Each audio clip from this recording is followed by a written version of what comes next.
Hi guys, welcome to this video.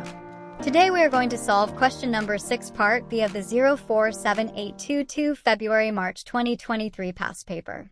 The question is, write pseudocode to check for an efficiency of 92% or over for this appliance and to output A-rated if the efficiency is 92% or over. For this part of question, we need to extend the functionality of part A of pseudocode to show the A-grade appliances. This is a pretty straightforward question. We just need to add one extra conditional statement to check the efficiency, just like the green highlighted if statement you see here. It simply checks. If efficiency is 92% or more, then print A-rated. And that's it. So lines 9, 10, and 11 represent our final answer. Just to clarify, even if you only write these 3 highlighted lines in your answer, it's still correct and will get full marks. Wonderful job, guys.